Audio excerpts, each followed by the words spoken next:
Hi everyone, Father Scott Vanderveer here with a reflection on the seventh commandment, thou shalt not steal. Stealing is perhaps the most obviously sinful of all the sins. How can you take something that belongs to someone else? What a violation. I remember when I was teaching high school in Boston that there was a code that students had, a moral code that said that if you weren't watching something, it was up for grabs. We had a few instances where someone would take someone else's hoodie or someone would swipe someone's cell phone. And when we would say to them, that's not yours, why did you take that? They would say something like, she wasn't watching it. He left it there. I figured it was mine.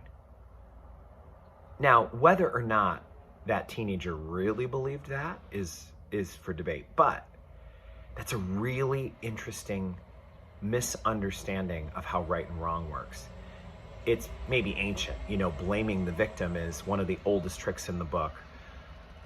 But stealing, the idea that people have things and values that belong to them that cannot be taken by others. It's why stealing feels so violating. It's why people who've returned home to find their house had been broken into and perhaps was ransacked, that is such a violating, really deeply disturbing experience for people to have. It is hard to recover from the feeling that someone else has been in your house, in your space, and has disrespected the sanctity of what is yours. One of the things I think we have to recognize is that sometimes stealing isn't just material goods. We are capable of stealing someone's reputation. We're capable of doing that. We're capable of telling stories about someone that are either not true or that maybe have some truth but are being said in the most unflattering light, taken in a terrible context. And we're spreading that around to people who don't have enough information to know if what they're hearing is valuable or not. And then that person's life, their esteem in the eyes of others is completely affected. In doing that, we're stealing something that someone has. We're stealing the reputation that they've worked to build. And we may, at the time, feel like it's no big deal. That's almost always how stealing feels. When we take sticky notes from our office, we say, it's no big deal. They buy these in bulk. And I've worked overtime without being paid a few times, so I'm sure it all evens out in the end. It's what happens when we take something from a restaurant, a little milk pitcher. It's no big deal. It's just a little thing. They build that into their costs. That's why their chicken parmesan is so expensive. When we cheat on our taxes, it's no big deal. We're overtaxed anyway. The government's wasteful with money. And when we are stealing someone's reputation, we think to ourselves, oh, come on. I'm just sharing information. It's good that this person knows. They need to know if they're going to work in this workplace, they need to know that they need to watch out for Sheila. Or, everybody trusts him or her so much. And I'm here to tell you, don't be fooled. They're not that trustworthy. That kind of stealing is something that sometimes feels almost virtuous. And that's the real trick with sin. Sometimes we tell ourselves that things that are wrong, things that hurt others, are actually virtuous. Well, it hurts me more than it hurts them to have to tell the truth about what's really going on around here, or to have to expose her weaknesses. It's not easy to be in a workplace with a person like that. And it's not easy to tell someone. I saw the look on this person's face when I told them that they can't trust Tom or Sheila. And that hurt. You see, it feels like we're doing something virtuous, like we're being brave. And yet, in reality, when we are taking someone's reputation from them, we're doing something that can't be undone. It can't be retrieved. The biggest victim when we tell something about someone else that hurts other people's response to them, the biggest victim there is actually not the one being talked about, nor the one doing the talking. It's the person receiving it, because they can't unhear it. Even if they wish to maintain the feelings about the person that they had before, in a way they can't.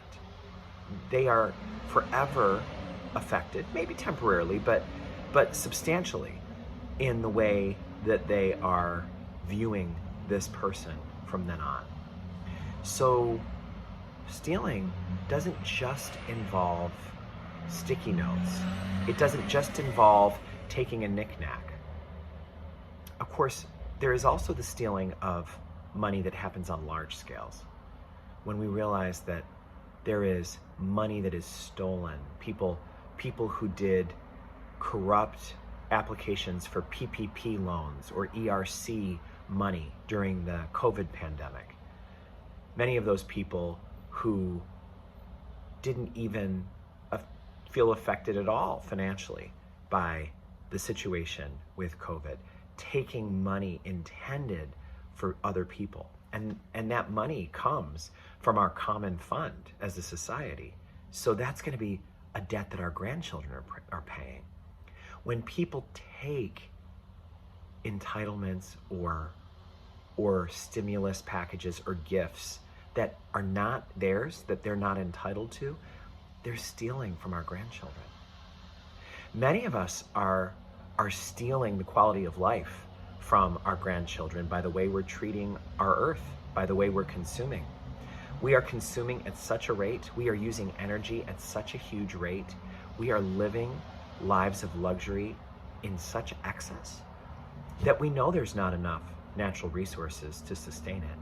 And so we know that our grandchildren are going to live harder lives because of the way we're living now.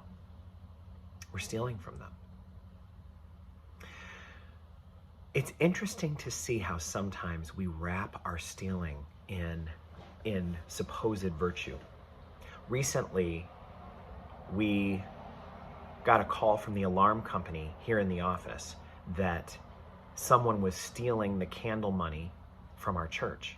Candle money, of course, is the donations that people make when they light candles in honor of loved ones who have died or prayer intentions that they have.